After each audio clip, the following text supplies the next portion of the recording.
This is the cosiest place in the whole house. The ingle nook. See? Built to keep out the drafts.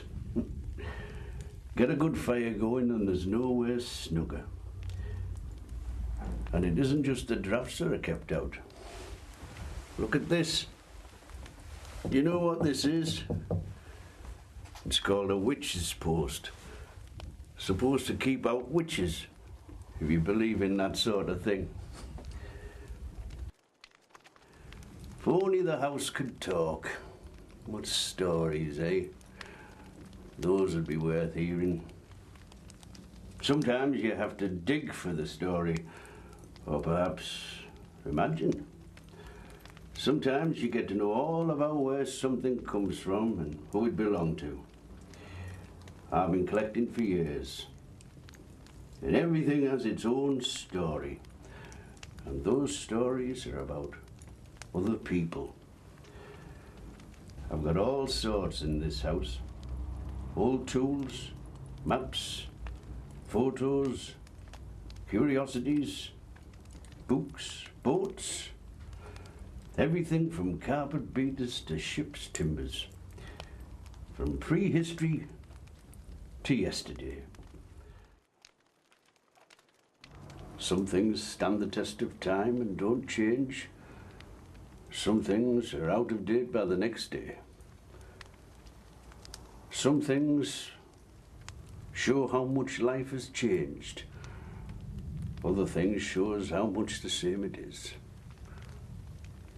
Some things strike us as strange, or even funny. But we would seem very strange to people who lived long ago. Remember, history began just a minute ago. And keep your eyes open. Oh.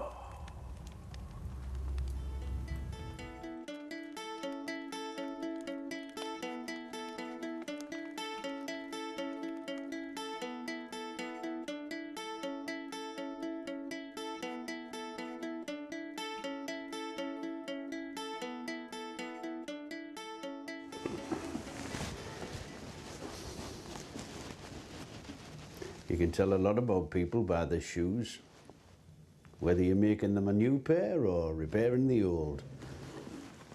I've spent years putting feet into leather. Time was when I knew most of the feet in this village, and most of the shoes and boots too. I could tell you who was coming down the street without looking up. Listen.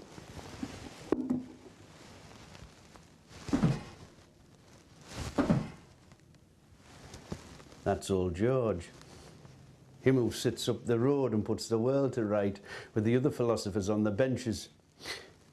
He goes slow because of his back and a bit uneven because of getting his foot injured in a rock fall down the mine. Or Barbara, clipping along, depending if he's on her way to work or to get home and get ready for the dance. She always wore those high, clicky heels, kept getting them caught in the gratings and they'd come off. Brought them to me to get hammered back on. She doesn't wear them now she's older. I suppose we're all getting older, come to that. It's not just shoes that's changed. The smell of leather, the boiling pitch and oil, the melting wax, the sound of hammering, the sewing machine rattling away on the leather uppers. You can't beat a hand-stitched leather shoe made to your own measurements for comfort and wear. Some folk can still afford them, but not many. You don't hear of many cobblers retiring young, do you? It's a skill job, you know, and you've got to be quick too, else you can't make much of a living. People today throw the shoes away. They're not built to last, not like they used to be. You can even buy shoes in a supermarket. But who makes them?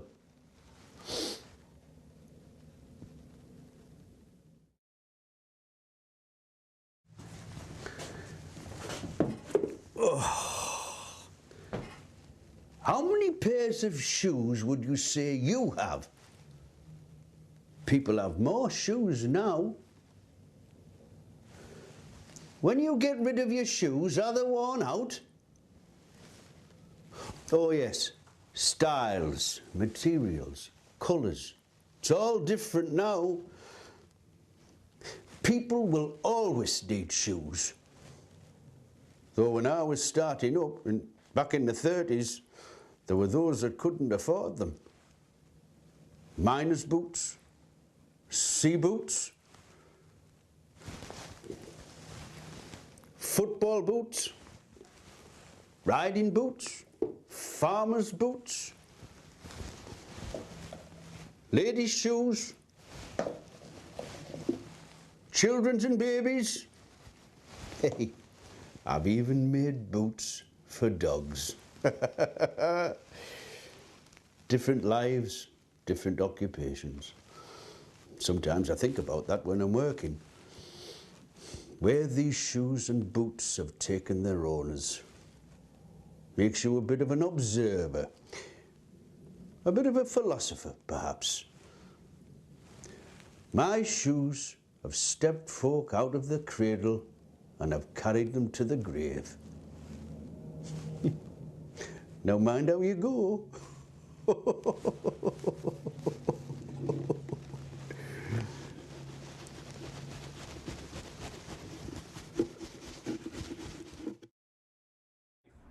Daisy, Daisy, give me your answer due.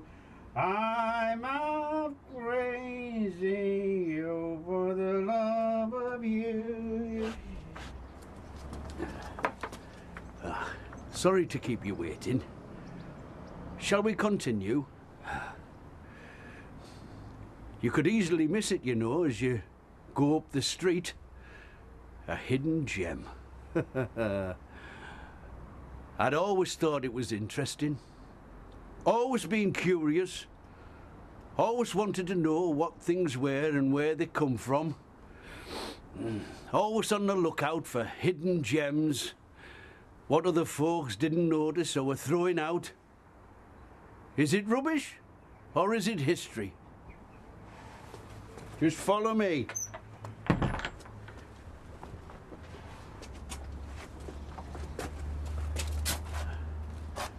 There aren't many of these crook cottages, you know.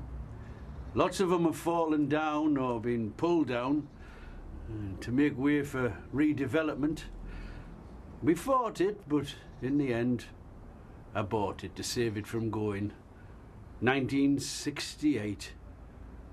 This last half century has been bad for pulling things down. We've lost a lot of our past because people don't know or care about it. To me, that's wrong. Just look at what we would have lost. Do you know there are bits of this cottage over 400 years old? Some of these timbers were probably washed up on the beach. Well, I mean, people around here didn't have much. They used what they could. I mean, these timbers could have come from a smuggling vessel. Plenty round here were prepared to take the risk. Some of them are buried in the churchyard. They say that the sexton of the old church used to store the contraband in the church tower while his wife rang the bells.